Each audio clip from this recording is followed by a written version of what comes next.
We toss around the word karma like it's some cosmic scorekeeper, making sure that everyone gets their just desserts. If someone does good, good things are bound to come their way. If they do wrong, well, it'll catch up with them eventually. It's a comforting thought, right? That somehow there's a force out there making sure justice is served. But this idea of karma we've adopted has drifted far from its origins. When someone who hurt you seems to face misfortune, it feels satisfying to say, karma got them. But is that really how it works? It turns out the roots of karma dig much deeper than this simplified notion. The concept actually emerges from ancient Indian religions, especially Buddhism, Hinduism, and Jainism. In these traditions, karma is intricately tied to the idea of reincarnation, a cycle where one's actions influence not just this life but the next. The word itself, derived from Sanskrit, means action, reflecting a principle that what you do now will echo across your future. It's not just about the good or bad things happening to you in this life. It's about the ongoing spiritual journey of the soul, influenced by the choices made over many lifetimes. The original notion goes beyond simply getting what you deserve. It's about an evolving process of cause and effect, where every deed, thought, and intention shapes the conditions of future rebirths. It's not just a reward and punishment system, but a continuum of experiences that reflect the quality of your actions. If you live with compassion and kindness, you build positive karma that manifests in favorable conditions, perhaps even in a life to come. Conversely, if you cultivate harm or negativity, those patterns cling to the soul, resurfacing in future forms. The idea of karma is also linked to the concept of samsara, meaning wandering or cyclic existence. It suggests that all living beings are caught in cycles of birth and rebirth, and these cycles can go on endlessly. Your present circumstances, in this view, are not just the product of this life's choices, but also the accumulated effects from past lives. So, what you experience now could be a consequence of deeds long forgotten, shaping your path in ways you can't always trace. This spiritual interpretation is much more complex than the common Western view, where karma is often treated like a cosmic vending machine that dispenses rewards and punishments based on recent behavior. The traditional understanding doesn't necessarily offer instant gratification or comeuppance.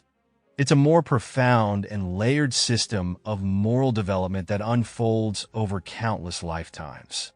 But let's step away from the spiritual for a moment and take a closer look at karma through the lens of science. You've probably heard that every action has an equal and opposite reaction, a principle from physics known as Newton's third law.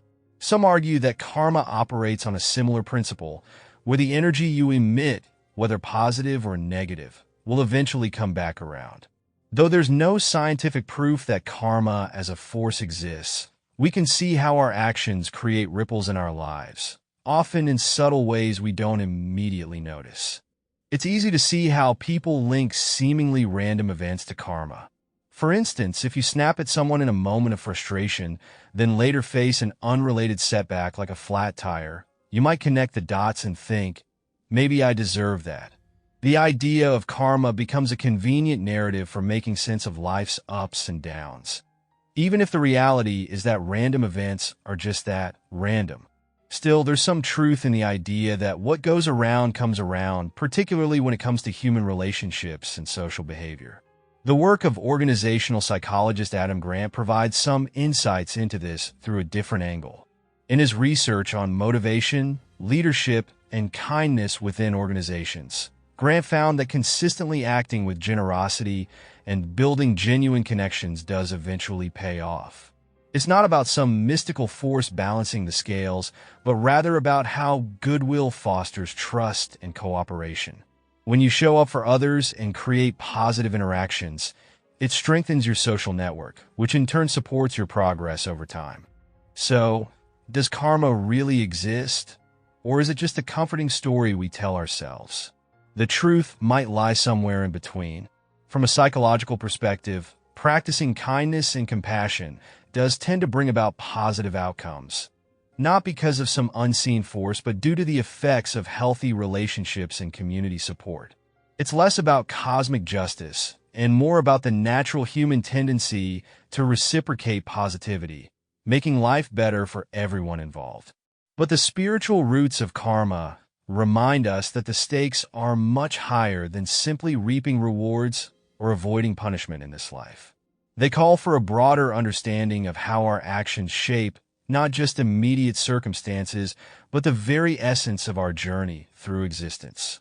It's about creating harmony not only with others, but within ourselves, planting seeds of growth for the future. The traditional teachings emphasize that even if the outcomes are not visible now, they unfold in their own time, shaped by the deeper currents of cause and effect. Whether you see karma as a religious belief, a moral principle, or just an idea that helps people feel better when life seems unfair, one thing is certain: being a decent person has its advantages. You may not always see instant results or know why things happen the way they do, but the consistent practice of kindness, patience, and empathy brings a kind of fulfillment that isn't dependent on getting back what you give. It's not about keeping score. It's about living authentically with integrity, regardless of what life throws your way. Maybe karma is not some exact science, but living with intention and treating others well does set you on a path that naturally aligns with the kind of experiences you want to cultivate.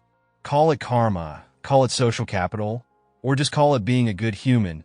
It all circles back to you in one form or another.